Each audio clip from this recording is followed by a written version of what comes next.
Today I'd like to talk about episodic games and sort of the problems inherent with episodic games that people don't seem to talk about. Um, when the Kickstarter wasn't going well for Neverending Nightmares, which was terrifying, but, again, we pulled through in the end. But when it wasn't going well, someone's like, oh, why don't you just make the game episodic, and hey, then you can ask for less money. And unfortunately, I don't think the economics of video game development lends itself very well to episodic development, because I think so much of the cost is in sort of creation of the initial, world and tech and gameplay, that it's very difficult to add, to spread the budget, even somewhat evenly across the season or the series or whatever. So like, let's take, for example, Neverending Nightmares. We sort of started in December, and we were building off our tool chain we used for like some mobile stuff that we were doing, like contract work. And then, the game finally came together like right before our Kickstarter in like August. And granted, everyone wasn't working full time on the project by then, but still, to get the world and the camera and the everything, figure out the art style, figure out how we're going to create the game, build the tools to create the game you wanted, that basically took, I don't know, let's say 8 months or whatever. That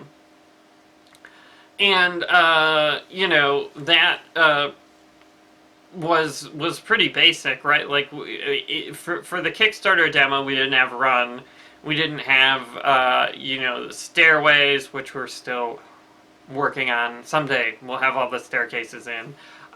There was a lot of tools and tech that we just didn't have, available to us. And so, and we just had the location in the mansion. And so, really, to get that one level, took us the bulk of we've been developing the game. We have, like 2.5 more levels. I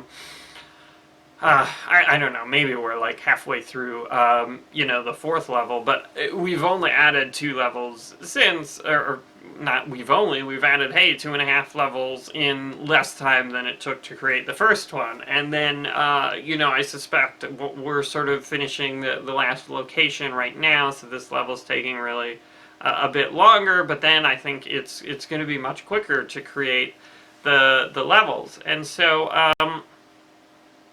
if we were taking an episodic model, there's a few things you can do, right? Like, you can just have the first level, not as good as the rest, much fewer locations, and much, and not as cool.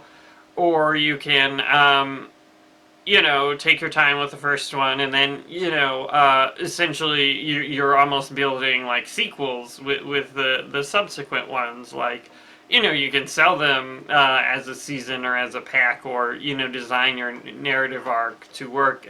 But, essentially they're like sequels, like Kentucky Route Zero. It's episodic, right? But, they don't have a real schedule, and I don't think, the budgets for these subsequent ones are, much less than the first ones, which is sort of the the first one, I'm sure, was very difficult to make, and then, like, either they all cost the same amount to make and take a while, and then it's sort of like sequels, or, the first one costs a lot, and then the second ones are cheaper and easier. But again, then that's sort of not what you want with an episodic model, because the pitch for an episodic, development is, oh, the first one's cheap, and then, you can use the profits of the first one to make the subsequent ones. But I feel like it never works out that way because, the first one's never cheap. And then, interest may wane in the series. Like, for example, Sin Episode 1 or whatever. I think they only made one Sin episode. And then they realized, like, hey, this doesn't make sense. And, like, Half-Life, Episode 1 and 2, they only made the 2 episodes. They never made the third, probably because they realized that, their episodes cost, like, close to the, a full game. Why are they selling it as an expansion pack? Why is it, why don't they just make, Half-Life 3, which I suspect they'll, someday when Valve makes Half-Life 3, I think they'll make Half-Life 3 and not Half-Life Episode 3, because, I think the episodic development didn't quite work for them. And I'm sure you're saying now, what about Telltale? And it's like, yes, Telltale makes episodic games, but then you look at, like, these. I like Telltale. I have most of their games. But, the thing about Telltale is, and they do a really good job at episodic game development. I think they're the only ones who've really nailed it. But I don't think their economy is the same as the way most people push episodic games, because I think essentially they get most of their sales for full seasons. I don't know about you, but I've never bought just an episode of a Telltale game. I have those ones. I think I have them all except like Bone and I don't think I have the Wallace and Gromit one, which I think apparently might not be on sale anymore. Sad, maybe I missed out. But anyway, otherwise I think I have them all, and it's like, they can do some interesting things, like Fables I wasn't really sure I was going to get into, but they had the first episode for free, and then I'm like, holy crap, I bought the rest of the season. But in general, like, it's, they sort of have everything, refined to the fact that, like, they create things around established IPs, so they know there's a certain level of interest, and then they really, really push the season pass, the, full box set, whatever. That's what they're pushing the most, rather than the individual episodes. So, I mean, like, I got Jurassic Park as a group of all 5, and I got, the Walking Dead season 1, season 2, I guess they don't have Back to the Future either. But anyway, but if you look at these are all awesome IPs, and these are things that people will say, I'll drop, $20, $25 for, a game about this IP I like. Whereas, if you say, I'm creating this brand new IP, you know nothing about it, or nothing about my company and whether I'll actually be able to deliver these other episodes, then I think it's a lot more challenging to, both as a consumer to jump on to that, and say, hey, I'm going to trust this company can deliver these other episodes, and as a developer, you're sinking so much money into the first episode, but you don't know if the interest will be there that will push you through the season. But I think with Telltale, they essentially sell the seasons up front, and then they release them bit by bit.